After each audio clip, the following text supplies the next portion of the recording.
Ya estamos. Ahora sí. ¿Cómo puedo ver a los conectados? Ajá.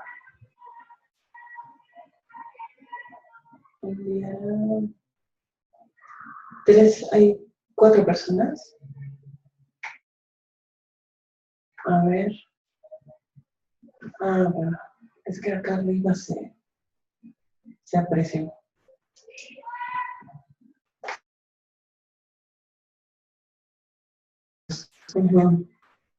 Ah, sí. Ok. Ya está. Entonces podemos empezar directamente. Bueno. Hola, ¿qué tal? Buenas tardes a todos. Un gusto saludarlos. Esta es una segunda ocasión en la que me invitan a participar en este tipo de propuestas académicas, que es a través de las conferencias online, que le dan la posibilidad a quienes no tienen oportunidad de acercarse a resolver algunas inquietudes con uno por las distancias y por las cargas de trabajo, pues podernos encontrar nuevamente. Surgió, vamos a dar un poquito el antecedente y las preguntas que se irán resolviendo a lo largo de esta charla. Surgió a partir de una decisión judicial en la que un juez reduce la pena que las partes habían acordado en un procedimiento abreviado. Surgió ahí la duda respecto de si los jueces podían hacer esto, ¿no? Considerando en un primer término y un poquito para legitimar el tema, considerando que el abreviado tiene como una precondición la existencia de un acuerdo previo entre las partes, Fiscalía y Defensa. Dentro de esa negociación terminan definiendo una pena a imponer como parte de la pretensión punitiva de la Fiscalía, ¿no? Pero es un acuerdo que se ha establecido previamente. En ese sentido, cabe hacer notar que se suele considerar que ese llamado acuerdo previo no es, digamos, la pauta o la condición única e indispensable para la solución del procedimiento abreviado. Es decir, no es esa la decisión final a la que va a recaer un caso. Perdón, me distrae un poquito, mejor pausamos esto. Perdón. Bueno, estábamos hablando un poquito de un poco de cuál es el origen, digamos, de este curso, de este tema. El juzgador hace una reducción de la pena en un procedimiento abreviado en donde las partes ya habían establecido un acuerdo. Y la inquietud pues es bastante legítima, es decir, se ha concebido la noción de que el procedimiento abreviado es la resultante de un acuerdo previo entre Fiscalía y Defensa, y que esa precondición de haber obtenido, digamos, una negociación y un acuerdo sobre la pretensión punitiva es un elemento suficiente, digamos necesario, pero no suficiente, para que se pueda aperturar el abreviado y para que los jueces puedan resolver. Y a partir de ahí, los jueces tendrían que apegarse a ese acuerdo porque evidentemente plasma la voluntad de las partes por resolver el conflicto, ¿no? Se entendería en términos generales que en efecto el procedimiento abreviado cumple esa misión, que el acuerdo previo tiene ese propósito y que en efecto los jueces deberían sujetarse al acuerdo previo. Pero no es una solución lisa y llana para efectos de que solamente con el acuerdo de las partes se pueda alcanzar una penalidad porque así fue acordada por ellos. Así que a partir de este caso en donde el juez hace una reducción, que también quiero aclarar, no es el único caso del país, hay muchos casos en donde los jueces hacen esta actuación, pues se vislumbra como una actividad un poco intrépida o temeraria del juzgador en donde hace una modificación de la pena, y surgió pues la inquietud de preguntarnos por qué un juez podía hacer esta reducción. Yo me iría todavía más allá, si un juez, aquí surgen varias preguntas, si un juez podría modificar la pena impuesta, la pena acordada por las partes, esa sería una pregunta. La otra pregunta es, ¿quién tiene legitimidad para la imposición de las penas? Y la tercera es, la facultad del juzgador de imponer las penas supera, en el caso del procedimiento abreviado, la voluntad de las partes por celebrar un acuerdo que incluya la pretensión punitiva. Así que platicando con el maestro José Manuel Saucedo, me preguntaba algunas de estas cuestiones y yo me permití externarle una opinión un poco o un mucho ampliada que le pareció a él oportuno que yo la compartiera con aquellos que estuvieran interesados. Entonces, si me permiten, yo voy a dar un poco respuesta a estas interrogantes. Si los jueces pueden hacer una modificación, si hay una legitimidad procesal para esta actuación judicial y si hay una voluntad superior que tiene que ver con las partes o los sujetos procesales, si es una voluntad superior a la facultad del juez para imponer pena.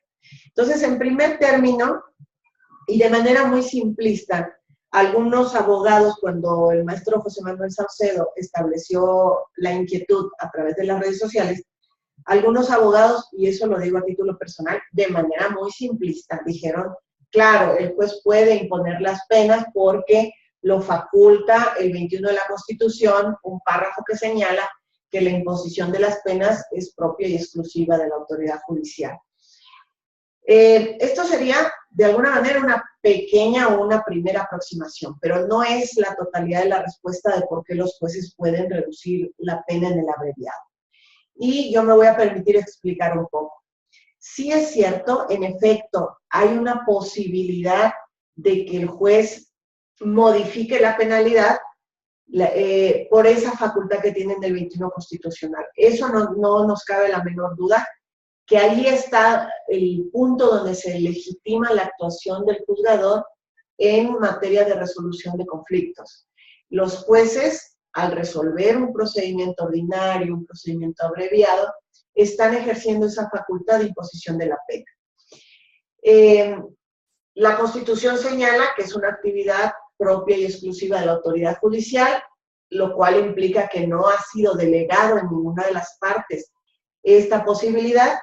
Y también quiero mencionar que en el procedimiento abreviado, las reglas procesales del abreviado, en ningún momento se señala que esa facultad de la pena se haya delegado, por ejemplo, a la Fiscalía, a la Defensa o a ambos.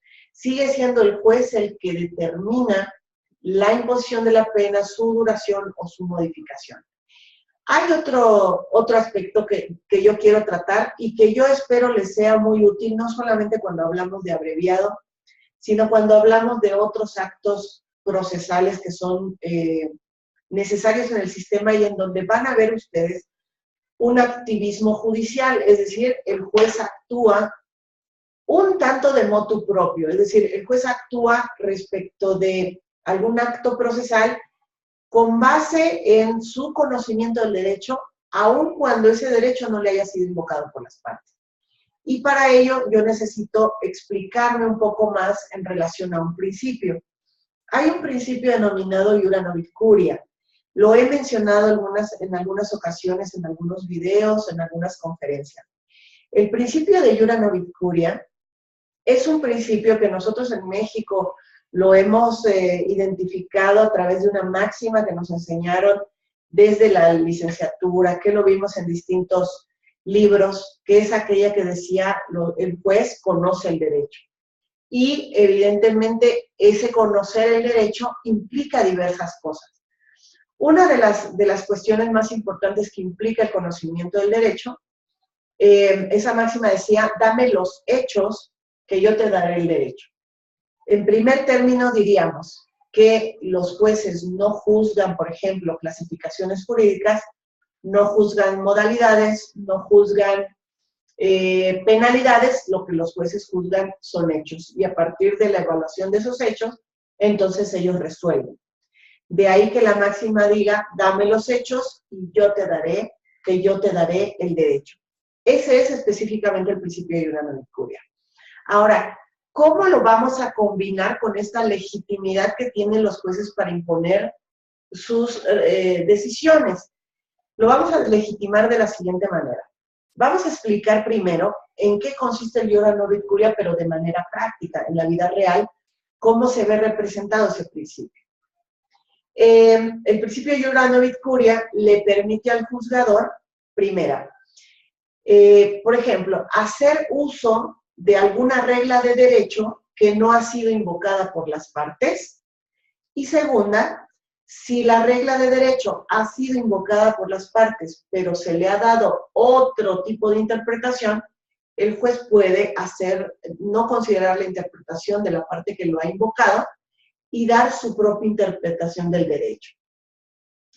Ahora, al hacer esto, el juez decide con reglas distintas a las que le han invocado las partes, fundamentos completamente diferentes. Pero hay que tener en consideración que este ejercicio de aplicar figuras jurídicas, categorías procesales, reglas procesales, distintas a las que las partes que pretenden en las audiencias le están planteando, pues habla un poco de una actividad del juez un tanto independiente de lo que las partes están haciendo en una audiencia.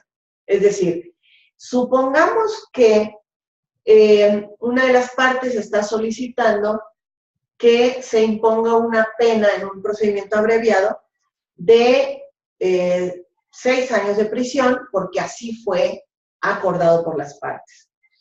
Y que ello se debe a que el artículo 202 del Código Nacional refiere que se puede alcanzar hasta, por ejemplo, hasta la reducción de una media de la pena mínima, ¿no? Y que las partes acordaron que iba a haber una reducción de 6 años. Pero si el juzgador advierte, en función de los hechos que le fueron planteados, que siguiendo esa misma regla procesal, pero dándole otra interpretación, la reducción debe de ser mayor, el juez puede desapegarse de ese acuerdo previo e imponer una regla o imponer una pena mayor, una reducción de pena mayor a la que las partes están considerando. Reducción de pena mayor. El principio de iura non et curia tiene ciertos límites. Un juez actúa de motu propio al ejercer el principio de iura non et curia. Y el iura non et curia lo vamos a ver representado en diversos actos del procedimiento. No quisiera ser muy académica con lo que estoy explicando, lo quiero explicar de manera muy concreta. El iura non et curia se ve representado, por ejemplo, cuando los jueces pueden variar la clasificación jurídica en la vinculación a proceso, que lo dice una regla procesal contenida en el Código Nacional. Si el fiscal tiene una clasificación jurídica, el código dice el juzgador podrá variar la clasificación.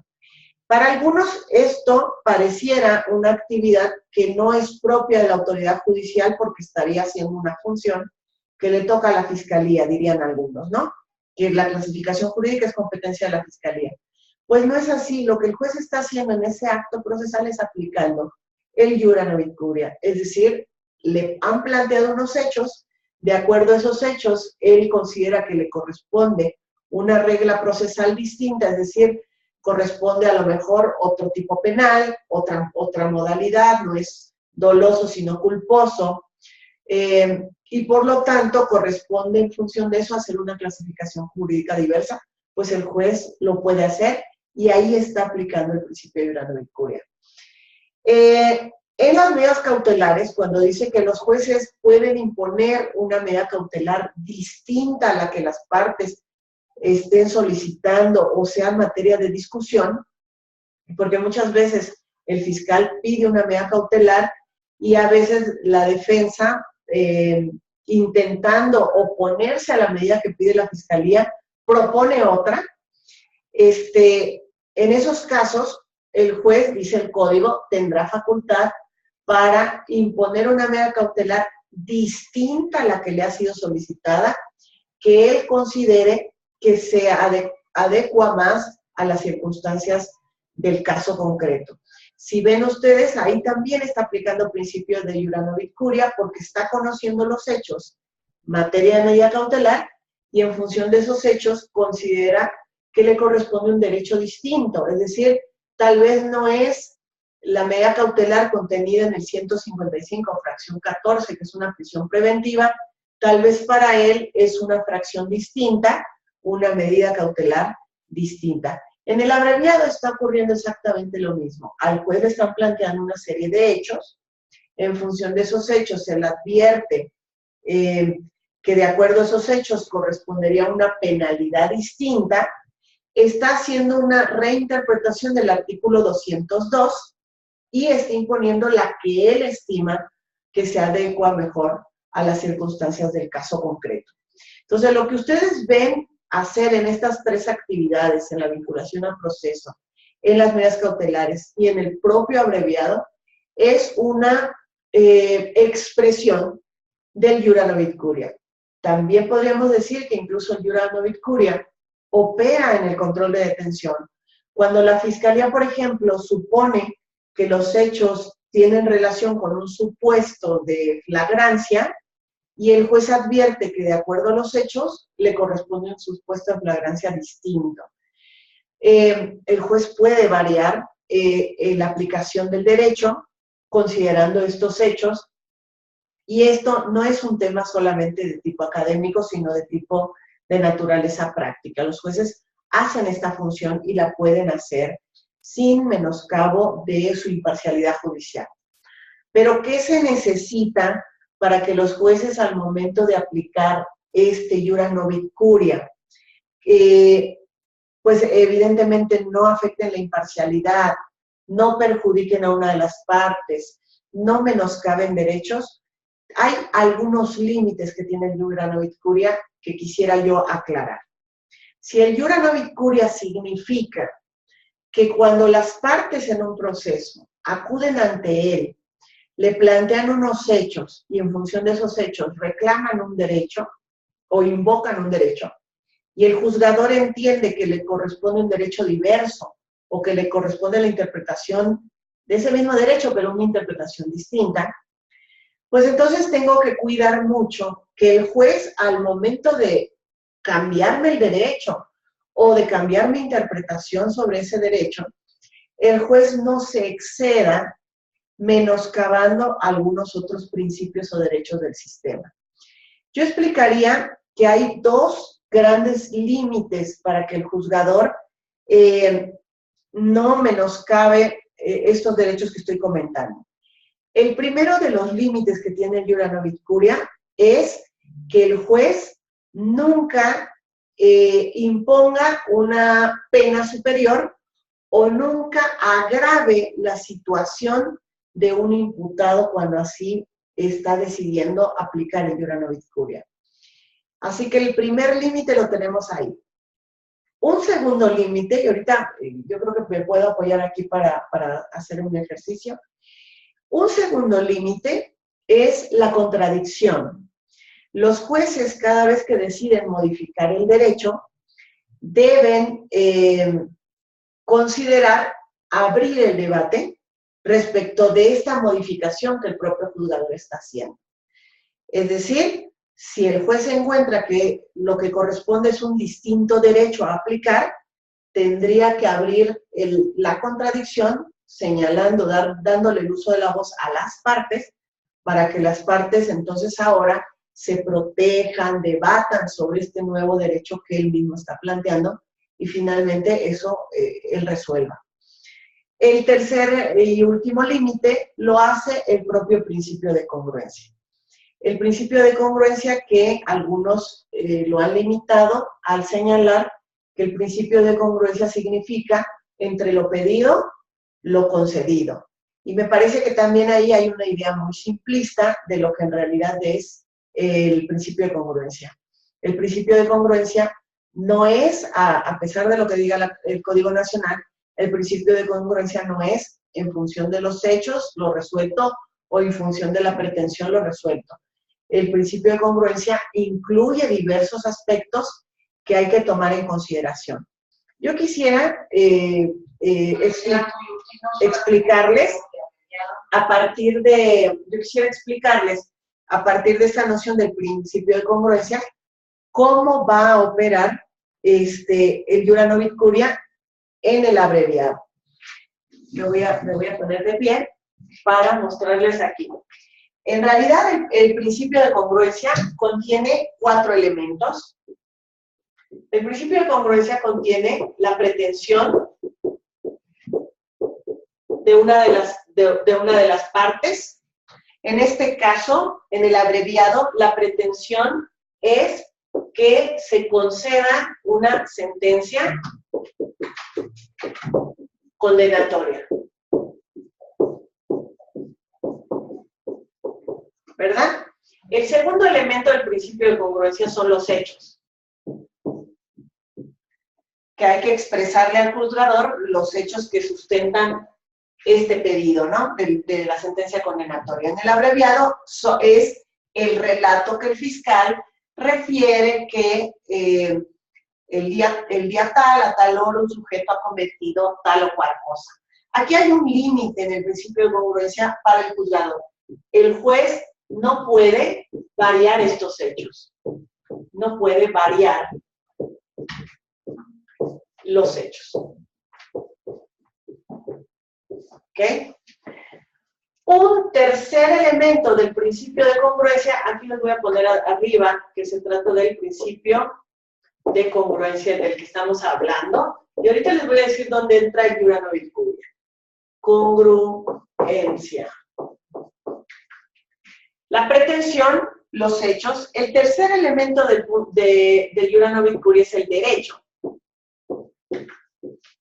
En una primera regla diríamos que el juez no puede variar los hechos, no puede variar el derecho, pero aquí es donde opera el Iura Novit Curia, que es un principio que le permite al juzgador variar el derecho. ¿Por qué puede el juzgador variar el derecho? Primero, porque hay una exigencia de que ningún asunto, ningún caso puede quedar sin resolución. Los jueces están obligados a resolver. Y si el juez no pudiera variar el derecho, entonces muchas veces, si las partes invocaran derecho erróneo, el juez estaría en imposibilidad de resolver. Observamos varios artículos del Código Nacional, de la Ley Orgánica del Poder Judicial, que refieren esta obligación de los jueces de resolver. El juez tiene dentro de sus funciones la de resolver los asuntos o las controversias o los conflictos planteados ante él o las pretensiones planteadas por las partes. Así que el Iura Novit Curia le permite al juzgador que si evidentemente le dan el derecho correcto, él aplique el derecho que corresponda si es que las partes han invocado adecuadamente el derecho. Por lo menos una de las partes ha invocado adecuadamente el derecho. En caso de que las partes no hayan invocado correctamente el derecho o no hayan hecho una adecuada interpretación de ese derecho, entonces el juez puede aplicar este principio de Iura Novit Curia. Y el cuarto elemento del principio de congruencia es la resolución o la decisión. Y la resolución tiene que ser la resultante de estos 4. Así que este es en realidad el principio de congruencia. Algunos han señalado, algunos académicos, algunos escritores, procesalistas, conocedores de la materia y el propio Código Nacional a veces se equivocan diciendo el principio de congruencia es, por ejemplo, algunos dicen, entre lo pedido, lo resuelto. Me pidió una sentencia condenatoria y yo le doy una sentencia condenatoria. Pero aquí hay 2 pasos importantes que no se deben olvidar o descuidar. Aquí es donde vamos a ver representado el iura nobis curia en el caso del abreviado. Miren, la sentencia condenatoria es la pretensión que tiene la Fiscalía y respecto de la cual la defensa está de acuerdo. Ambos van porque están conformes con que va a haber una sentencia condenatoria, lo saben de antemano, lo sabe el imputado de antemano y de hecho hay un test, ¿verdad?, de control de ese conocimiento del imputado para saber si fue debidamente informado sobre las consecuencias de que él reconozca en ese procedimiento abreviado. Se van a fundar en el procedimiento abreviado, se van a fundar en esos hechos, los hechos que forman parte del relato de la Fiscalía. Si alguna de las partes o la defensa variara los hechos, entonces ya no podríamos hablar de procedimiento abreviado. Ni el juez puede variar los hechos, ni la defensa puede modificarlos, ni el propio imputado, porque ya fue materia de un acuerdo. Ahora, aquí es donde entran los aspectos del iura nobis curia. El fiscal dice que de acuerdo al 202, vamos a suponer, al 202 del Código Nacional, le corresponde hasta una mitad de la mínima. Y el juez advierte que es erróneo, que en realidad le corresponde hasta 2/3 partes, 2/3 partes de la mínima, y no una mitad, como acaba de decir el fiscal, y que además ellos ya lo acordaron de esta manera, ¿no? Una mitad, y dice, y el juez se percata de que aquí está invocando el derecho correcto, pero ha hecho una indebida interpretación y alcanzaría el imputado una reducción mayor. Pues con base en el iura nobis curia, puede señalar una reducción mayor, que es la de las 2/3 partes, que es lo que en realidad correspondería, y entonces al momento de resolver, con base en esta interpretación que hace el juez de este derecho, entonces consideraría una reducción superior, la de las 2/3 partes. Pero insisto, aquí lo que yo tengo que cuidar es que el iura nobis curia se respeten los límites que le dan al propio juez. Límite 1. Voy a ponerlo acá, a ver si se alcanza a apreciar. Son límites al iura nobis curia. Gracias. Límites al iura nobis curia. Vamos a ver el primero de los límites que habíamos dicho. No quisiera borrar esto porque a lo mejor a alguno le interesa conservarlo o anotarlo. El primero de los límites, que no establezca con esa decisión una situación más grave para el imputado. No puede ser más grave para el imputado. Esto existe en el Código Nacional. ¿Por qué? Porque el Código tiene unos límites para el juzgador. ¿Qué es lo que dice con relación a la pena? El juez no podrá imponer una pena superior ni una distinta a la que han solicitado las partes. Cuando dice no puede imponer una pena superior, por obvias razones estamos entendiendo que podrá imponer la pena que pidan las partes o puede ser una inferior, porque de ninguna manera dice que no puede imponer una pena inferior, dice no puede imponer una superior. Ahí está respetando el límite de no agravar la situación del imputado, imponiendo una pena. En este caso está generando una reducción mayor, lo cual es en beneficio del imputado, ¿no? El segundo límite, aquí es donde tenemos muchos problemas cuando traducimos al iura nobis curia. El segundo límite es que hay que respetar la contradicción. ¿Por qué hay que respetar la contradicción? Primera, porque es un principio rector del sistema acusatorio. Segundo, porque además este principio es el que le da la idea a todo el proceso. Sin contradicción, dicen algunos autores, sin contradicción no estamos hablando de proceso acusatorio. estaríamos hablando de otra cosa. Pero proceso como tal, con reglas claras, con garantías y demás, no existe cuando no hay contradicción. ¿Por qué digo que aquí tenemos varios problemas? Porque cuando el juez decide modificar la pena por una inferior, antes de tomar esa decisión, lo que debe de ocurrir es que la debe de plantear a las partes y en ese momento abrir de nueva cuenta el debate. Desde luego le va a dar el uso de la voz a la Fiscalía, ahora para que manifieste sus argumentos en relación a esa reducción que le está considerando, y la defensa, sus argumentos en relación a esta reducción. Desde luego la defensa no va a tener ninguna objeción con relación a esta reducción. ¿Ok? Pero debe abrir la contradicción. ¿Qué pasa si el juzgador no abre la contradicción respecto de esta modificación que él acaba de hacer? Pues ha vulnerado completamente una regla sustancial del proceso que podría incluso derivar en una violación al debido proceso y podría traer como consecuencia, pues, prácticamente una nulidad. Hay que tener mucho cuidado con eso. Entonces, aquí hay dos límites al juzgador. Otra cosa que quería manifestar, en el procedimiento abreviado se hace la referencia a que el juzgador no puede imponer una pena más grave, dice, ni una distinta. Y algunos han pensado, de hecho, los que consideran que el juez actúa erróneamente al imponer una pena menor a la materia de acuerdo, algunos han pensado que este concepto de no podrá imponer una pena distinta hace alusión a que no podrá imponer una pena menor. Y eso no es correcto. Cuando se alude a pena distinta, se refiere a distinta en su naturaleza.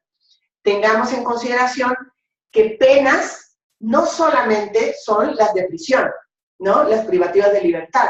Hay otro tipo de penas que se solicitan y que se imponen. Lo que el juzgador no podría hacer, por ejemplo, es sustituir la pena de prisión por trabajos en favor de la comunidad o sustituir la pena de prisión por una, no sé, quisiera pensar una inhabilitación, una multa o X.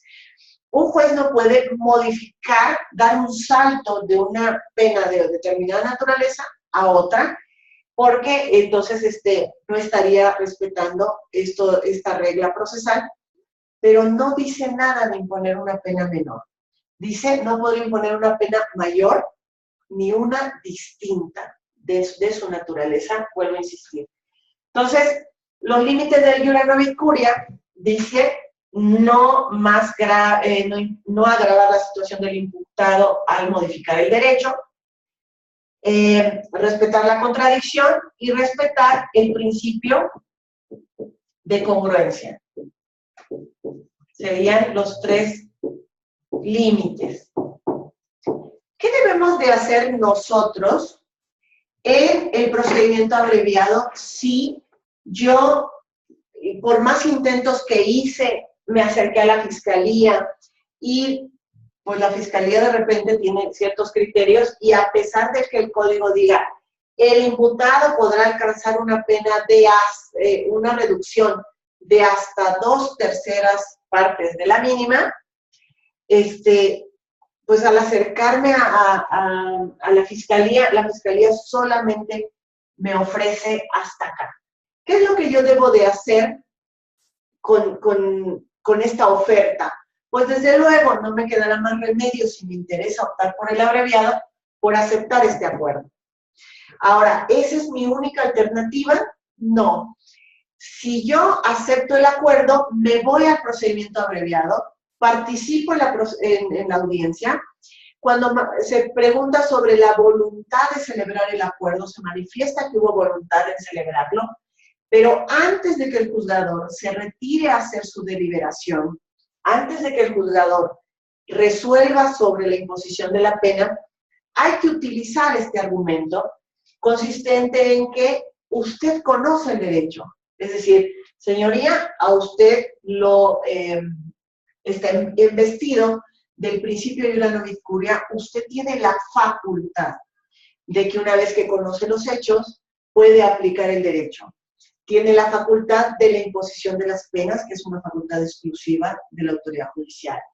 Y tiene por principio de curia que si usted conoce los hechos, puede aplicar el derecho que le resulte aplicable al caso.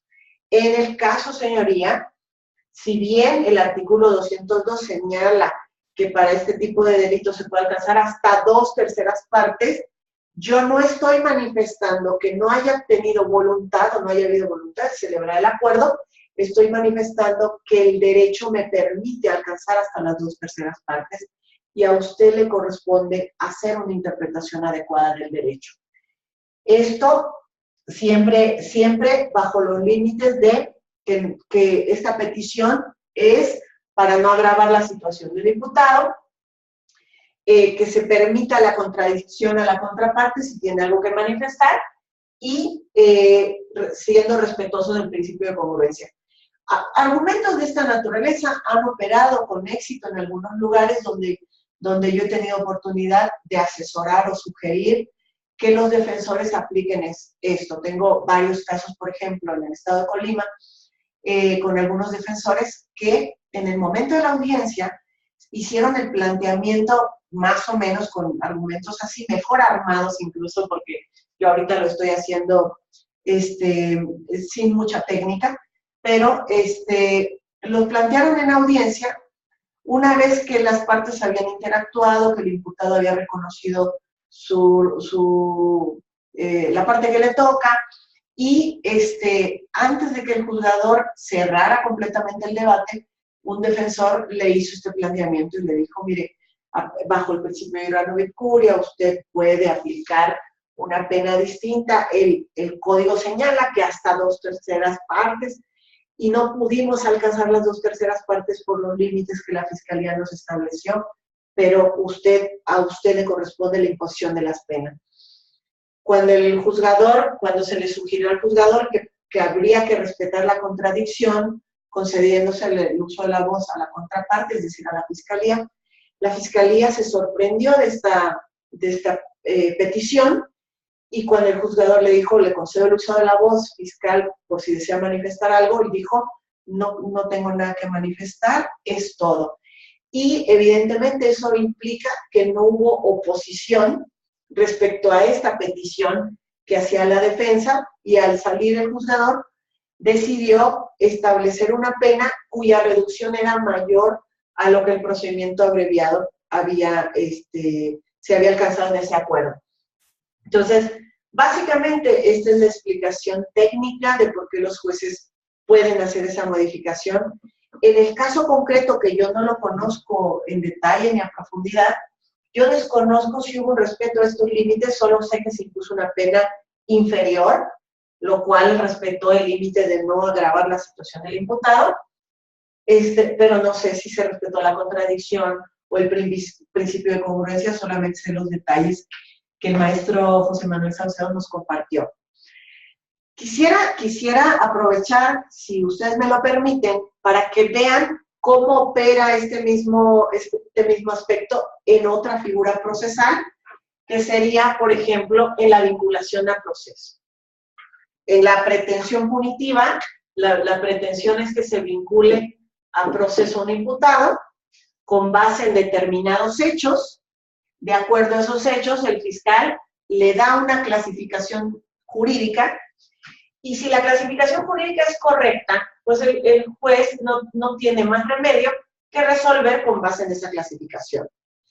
Pero si la clasificación jurídica es errónea o no están los datos para establecer hasta ese punto esa clasificación y puede corresponder otra, entonces el juzgador lo que está haciendo es aplicando un iura nobis curia. Ahora, ¿dónde vemos errores en el código? Vean ustedes, si el juez cambia la clasificación jurídica, significa que está aplicando iura nobis curia, lo cual significa que el juez debe de respetar estos límites. Al cambiar la clasificación jurídica, no debería cambiarla por una clasificación jurídica más grave. Eso textualmente el código no lo dice. Y eso puede generar que los jueces modifiquen la clasificación jurídica en detrimento de un imputado.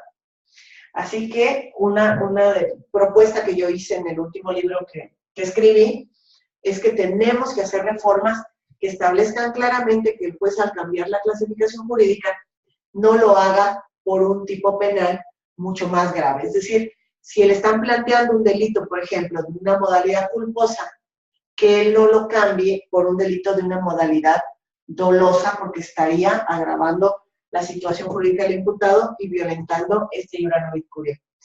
El otro aspecto es que el código en ese estadio no refiere, o refiere de manera muy breve, si va a haber una contradicción. De hecho, dice, el juzgador variará la clasificación jurídica, pero no se habla de que se va a abrir a debate respecto a esa nueva clasificación jurídica, me parece, que textualmente no lo dice el código, y si lo dice, quizás dice que se le concederá el uso de la voz a la defensa por si desea manifestar algo, pero no.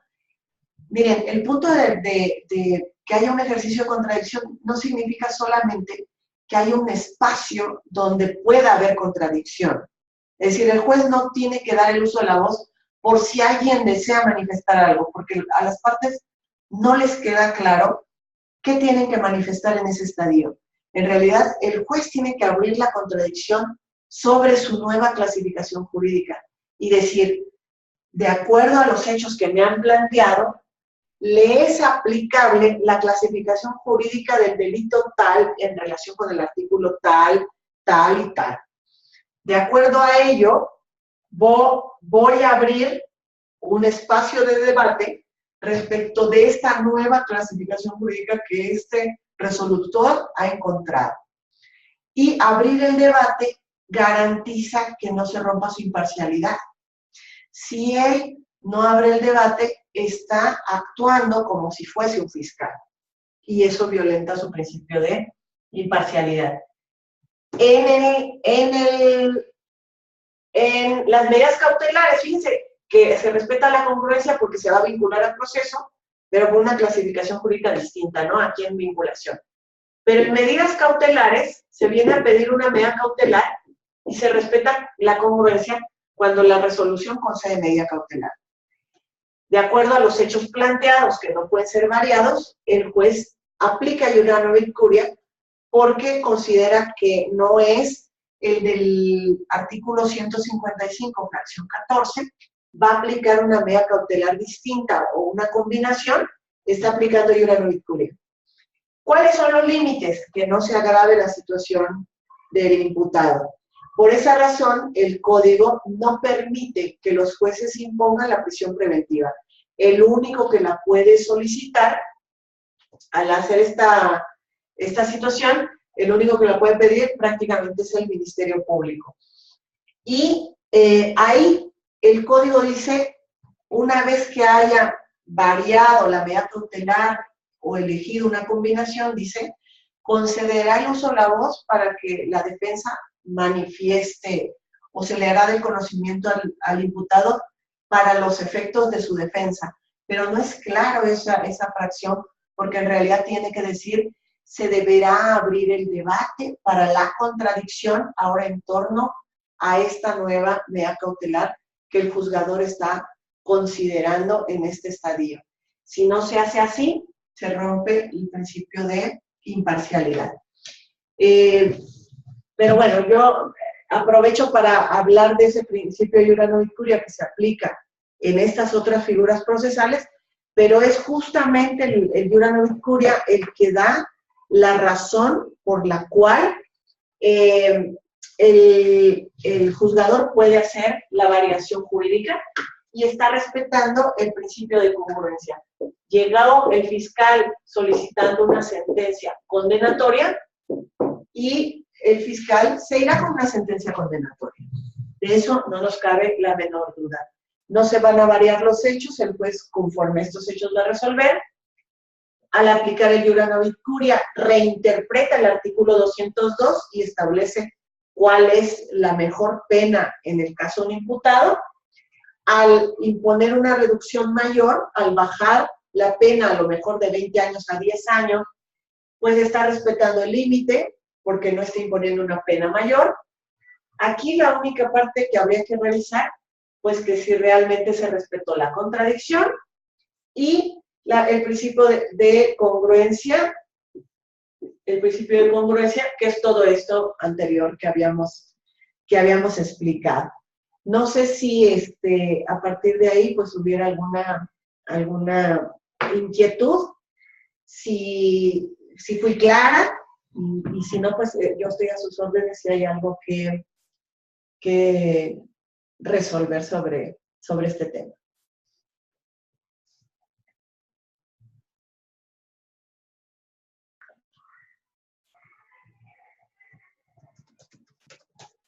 ¿Dónde lo puedo ver?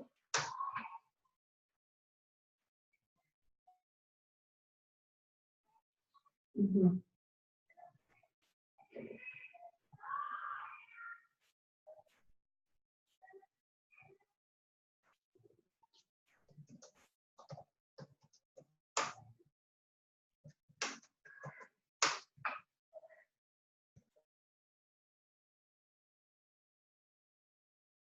Ok. Mientras, yo aprovecho tantito para saludarlos a los que están conectados, que se tomaron el tiempo de que pudiéramos platicar. Y y desde luego saludar a mi estimado amigo Juan Pablo Martínez de Sonora, que tuve el gusto de verlo por allá y nos hemos encontrado para compartir aspectos del sistema acusatorio, así que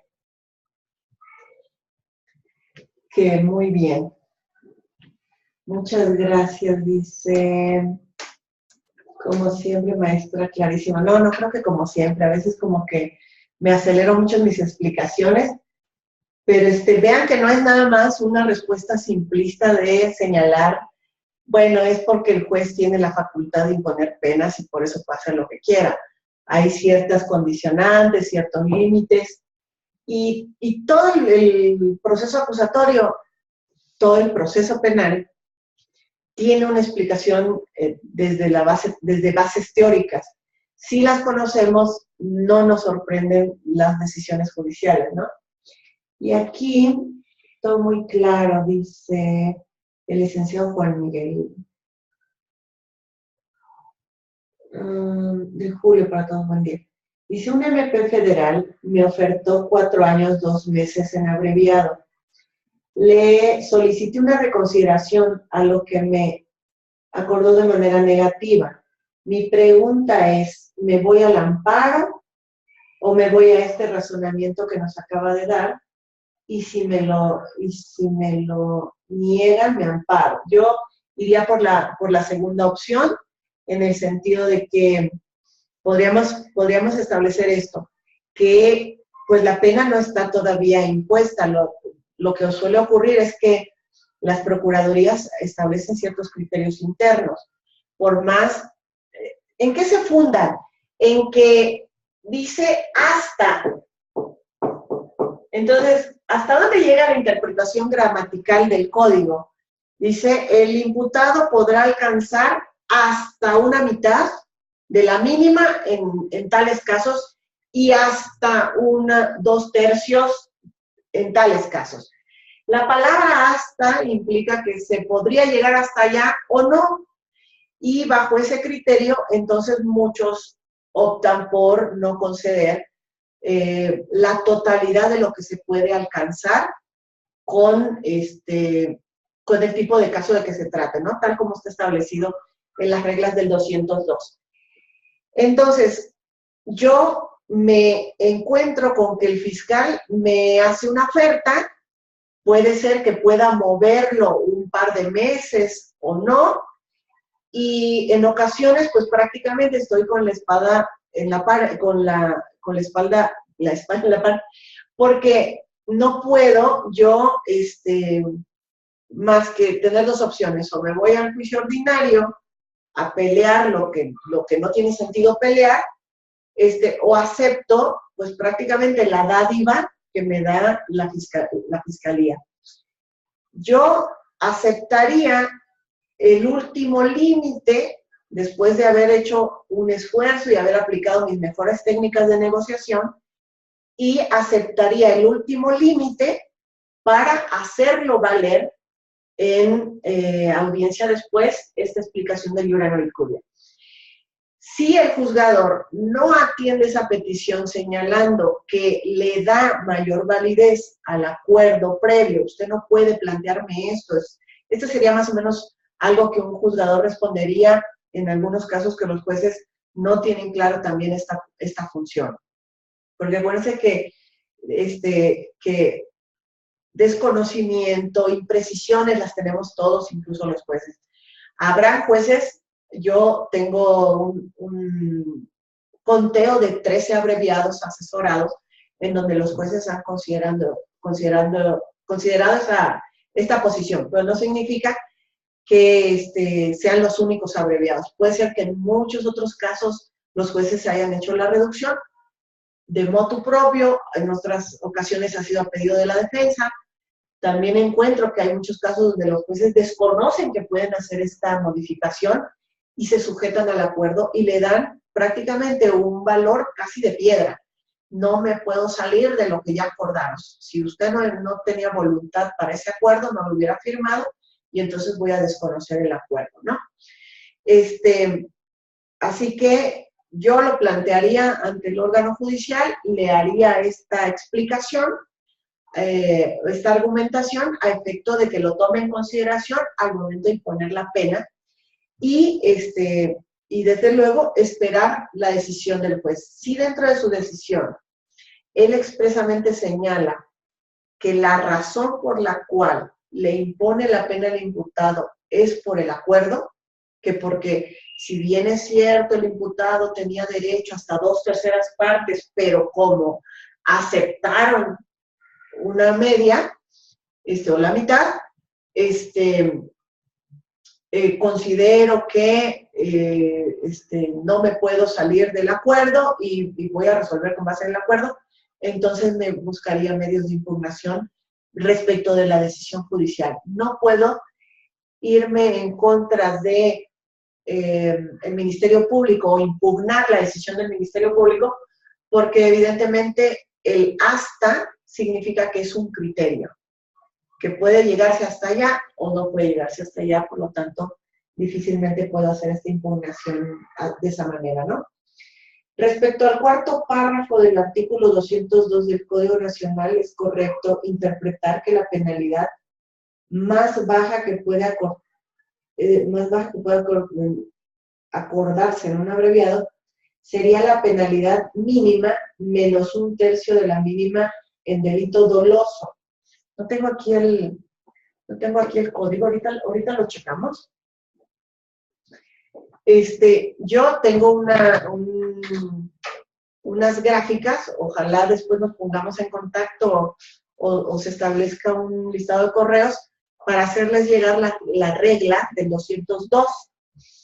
Pero en mi libro va a salir esas reglas las sacamos en el libro que está por publicarse. En unos 10 días yo calculo que ya estamos hablando del libro. Y ahí les pasé las reglas del 202. Lo que ocurre con ese artículo es que se había hecho una indebida interpretación. Fíjense que en el primer párrafo habla de unas condiciones para alcanzar una penalidad. Aquí está, 202. Cuando el acusado no haya sido condenado previamente por un delito doloso. Aquí, yo creo que incluso aquí lo podemos hacer. Voy a borrar esto, yo creo que ya quedó explicado. Y si no, luego les mando guardar.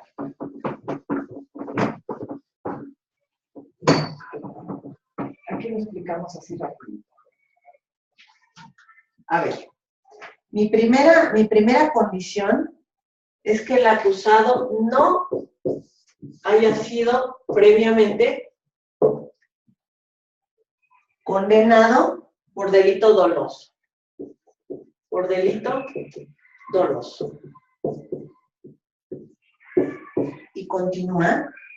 Y el delito por el cual se lleva a cabo el procedimiento, es decir, el delito actual,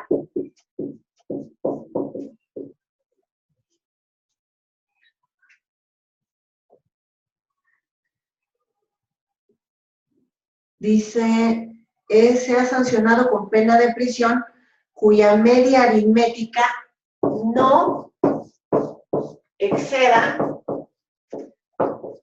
de 5 años, ¿verdad? Años de prisión. ¿Cuál va a ser dice, el Ministerio Público podrá solicitar la reducción, y aquí viene la palabra de, aquí es hasta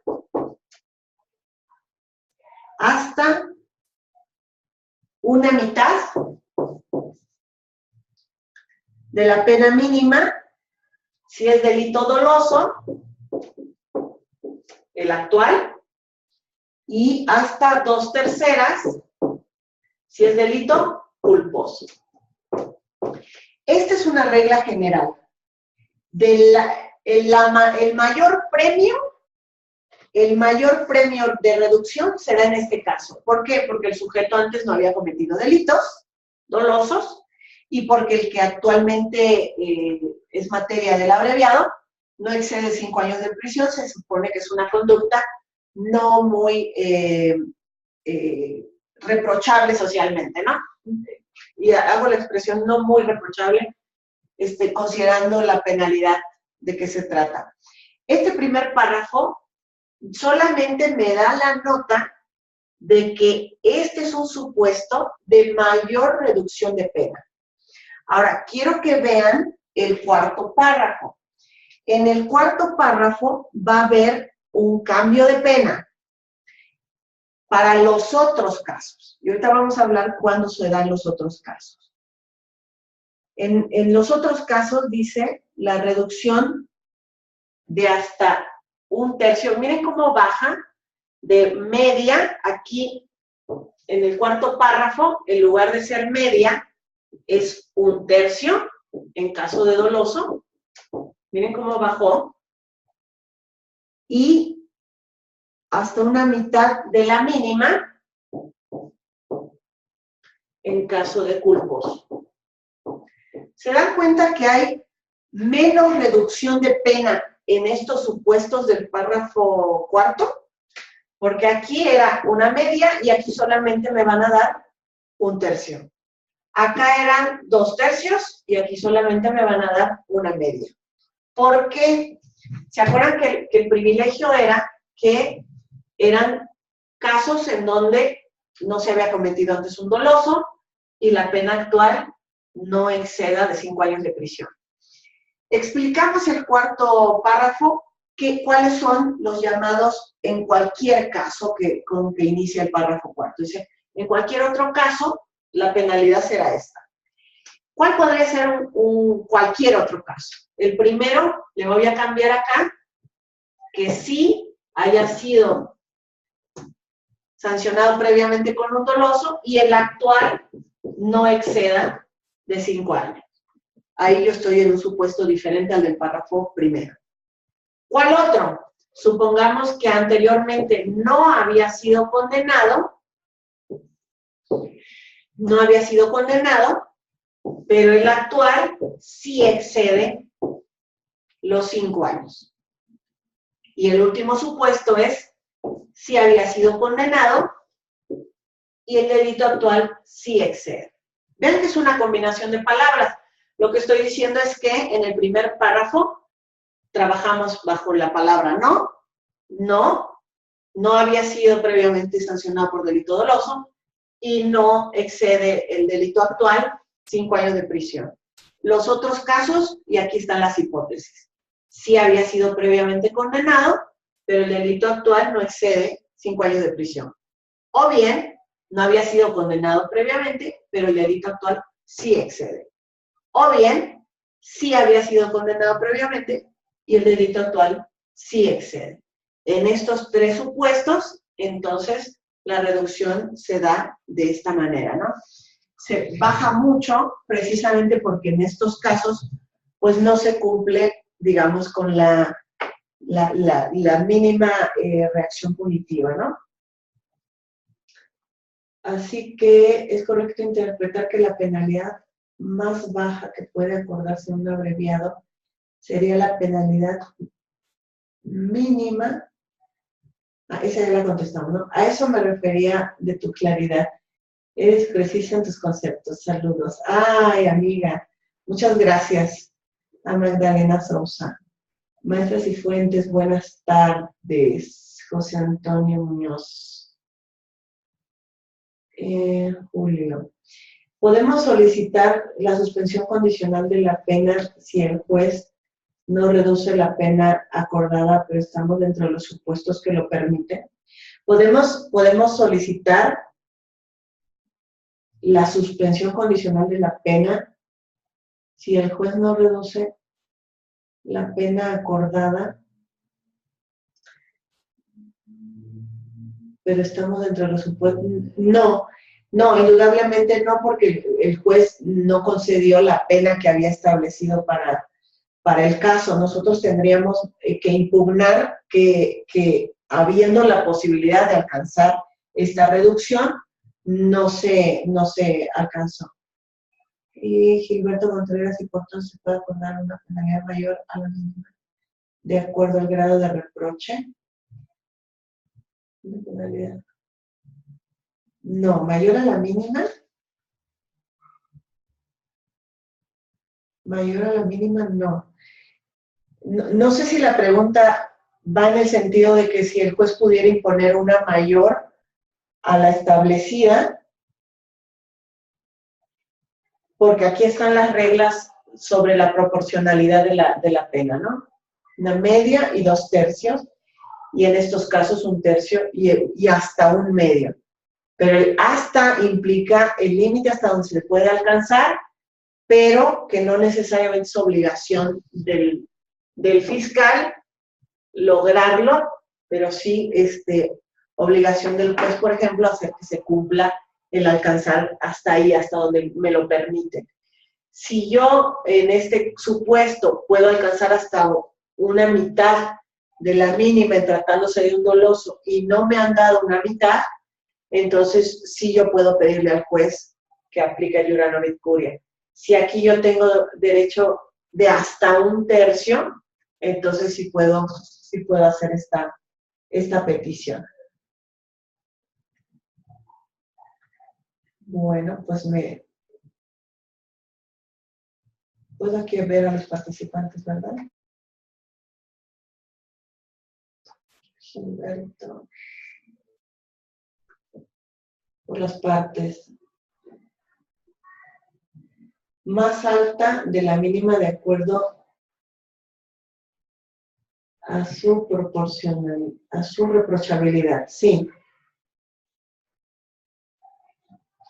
Ya tenemos criterios sobre esto. No, Magdalena, estamos, prácticamente esto es, la base es una construcción que se viene haciendo por, obviamente, conocimiento de doctrina. Nosotros tenemos que ir ilustrando a los jueces a efecto de que consideren estos criterios y a fin de que más asuntos se vayan resolviendo en ese sentido, más que aplicar algún criterio jurisprudencial. Pero pues la dinámica es esta, tanto en los abreviados como en las medidas cautelares, como en incluso los controles de detención. Anteriormente, no sé si ustedes recordarán, anteriormente, si el fiscal se equivocaba de supuesto de flagrancia, el juez anteriormente, la tendencia era muy concreta. La mayoría consideraba que si el fiscal no había invocado el supuesto correcto, el juzgador entonces tenía que ordenar la libertad del imputado, ¿no? Esto porque consideraban que si el fiscal había pedido que se calificara legal una detención conforme al 146 fracción segunda, y la fracción segunda no era la primera, el juez prácticamente estaba maniatado y no podía hacer nada. Con el paso del tiempo y un poco conociendo, digamos, estas reglas que ni siquiera son nuevas, estas reglas han operado en el sistema. El principio de iura no curia, o la máxima de dame los hechos que yo te daré el derecho, son aspectos de teoría general del proceso que se conocen históricamente. Por lo tanto, hoy en día la tendencia es que los jueces que advierten que el fiscal se equivoca de un supuesto de flagrancia aplicando otro, pueden hacer la modificación del derecho sin ninguna duda, siempre y cuando no cambien la situación, no agrave la situación del imputado. En alguna ocasión, a un fiscal escucha una narración de hechos. Esa narración de hechos hablaba de un tipo penal determinado, pero estoy hablando de un control de detención. Y no tenía nada que ver con las razones de la detención. Es decir, a un sujeto lo detuvieron porque portaba un arma de fuego. Cuando el fiscal va al control de detención, toda la narración de hechos tenía que ver con un ataque peligroso. Y la fiscal dijo, porque hay flagrancia en relación con el delito de ataque peligroso. Pero ese famoso ataque peligroso el policía nunca lo vio. Lo único que vio el policía fue un sujeto en la calle portando un arma de fuego. En ese supuesto, diríamos que si el juez aplicara el iura no curia, podría cambiar el derecho diciendo voy a calificar de legal porque no es ataque, es portación de arma de fuego. Pero acuérdense de los límites del iura no curia. Si la limitación es que no puede agravar la situación jurídica del imputado, pues evidentemente hay que hacer una comparativa entre los delitos que se están narrando y los que son materia de flagrancia. Ahí no podría aplicar esto, ¿no?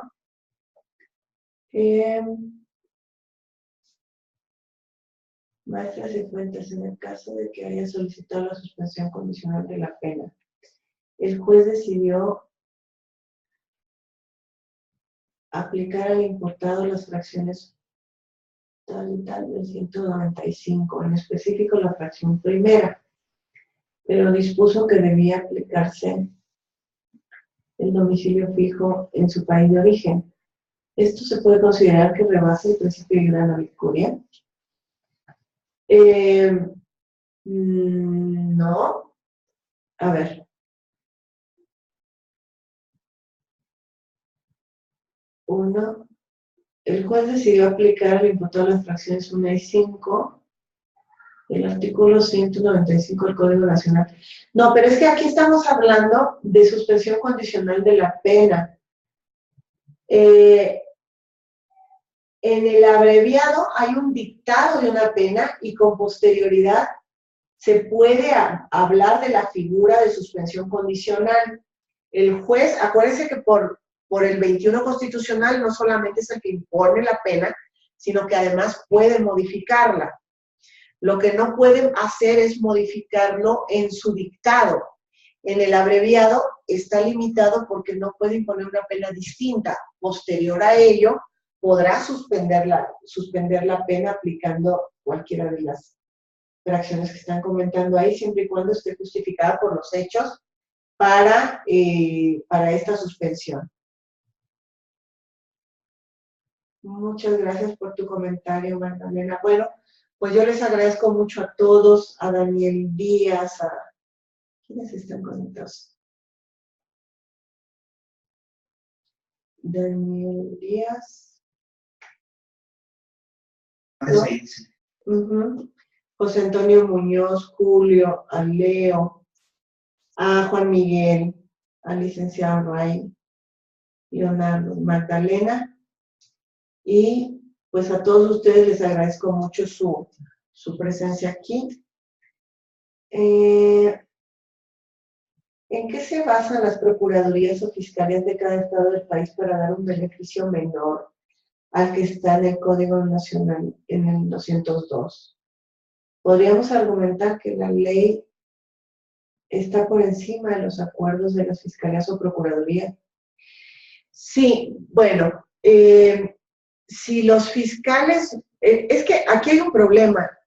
En el caso de la justicia que se aplica en los procedimientos abreviados, hay que recordar que es una justicia no de la justicia del tipo distributiva que opera en el sistema acusatorio, es decir, no es el juez el que decide quitarle a uno la razón para dárselo al otro. Lo que opera en el abreviado es un mecanismo llamado justicia colaborativa. Las partes aceptan someterse a un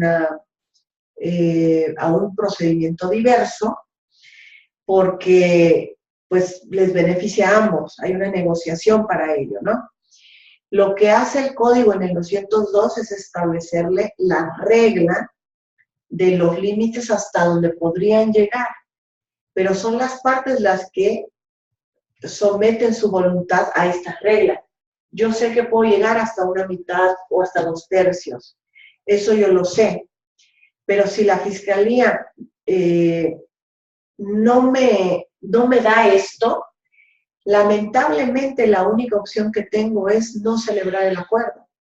Pero tampoco puedo exigir esto porque es justicia colaborativa. De hecho, ¿de quién depende la decisión? Aunque sea arbitrario lo que como se percibe, ¿no? ¿De quién depende la petición del abreviado? Hay muchas cosas arbitrarias en el abreviado. Se solicita a petición del Ministerio Público. Ahí hay un problema de legitimidad procesal, porque le están arrebatando al juzgador la facultad de ser él quien decida cuando alguien que pretende le plantee una petición, porque hoy en día le está diciendo solamente si el fiscal quiere. Entonces es una lucha un poquito por la legitimidad de adentrarse o de accionar, ¿no? ¿Quién puede accionar el abreviado? En realidad podrían ambos, pero la regla es clara y se lo ha dejado solamente a la fiscalía. Si él no acciona, si él no va y solicita el abreviado, pues lamentablemente no vamos a poder llegar al abreviado. Si yo no estoy de acuerdo con la pena que me están dando, simplemente mi límite va a ser no celebrar el acuerdo. Lo que yo tengo que hacer es, a partir del acercamiento con la fiscalía, buscar que se alcancen estos hasta la mitad, pero no significa que sea la mitad, sino que podría ser un poco menos que esto, ¿no? Y de eso se han valido las fiscalías para decir, bueno, te dice que puedes dar hasta 2/3, pero no te dice que des 2/3. Así que tú podrías dar solamente 1/3, podrías dar algo así, ¿no? Y pues la defensa está sometida a hasta cuánto te puede ofrecer la fiscalía y hasta cuánto puedes negociar. Por eso, pues una alternativa sería aceptar los límites, si los límites me convienen, y entonces acudir al juez y pedirle el respeto del iura novit curia. Ahora, aceptar el acuerdo donde no se han respetado los límites de penalidad establecidos en el 202 es un poco entregar al imputado, ¿no? Tiene que ser mi última opción después de haber intentado muchas negociaciones y después de haber puesto en la balanza si me conviene o no el abreviado. El abreviado tiene muchos errores. Basta con que echen una miradita y digan esa parte donde dice el imputado tiene que renunciar al juicio oral. Nadie puede renunciar al juicio oral porque el juicio oral es un derecho constitucional, todos tenemos derecho al juicio oral. A lo que se está renunciando es al juicio ordinario. Y no estamos renunciando a la oralidad, pero bueno, forma parte de los errores que tiene el propio código. Muchas gracias, Julio. Tiene todo mi respeto. Juan Miguel, gracias por la exposición. Jaime Olvera, buenas tardes. ¿Tiene usted conocimiento de que se haya aplicado el procedimiento abreviado para personas jurídicas? Muchas gracias, felicidades por la exposición. En realidad no hay un límite, salvo quizá el tema más difícil de establecer, como pasa con el caso de los imputados, es cómo se logra la manifestación real y plena de una voluntad, pero no hay un límite para que personas jurídicas no pudieran celebrar un abreviado a través de quienes las representan, ¿no? Pero fíjense qué curioso, en el caso, por ejemplo, de los inimputables, en el caso de los inimputables, pues no se puede optar por un abreviado más allá de que se tenga muchísima información del hecho y se quisiera proteger al propio inimputable de someterlo a un proceso. Lamentablemente tampoco se puede optar por el abreviado en esos casos y terminan siendo sometidos a un juicio ordinario que causa muchas veces más daño emocional y estrés que el abreviado, pero pues la clave del abreviado radica en esa voluntad, tanto de la celebración del acuerdo como en la voluntad para reconocer. Entonces, si no se puede hacer una manifestación clara de esa voluntad, difícilmente se alcanza esto, ¿no? Así que, bueno, espero haber resuelto todas sus dudas y si no, pues yo sigo a la orden de todos ustedes para cualquier otro momento que toquemos otro tema importante. Y pues un abrazo y especialmente a mi amiga Sousa, la juez Sousa.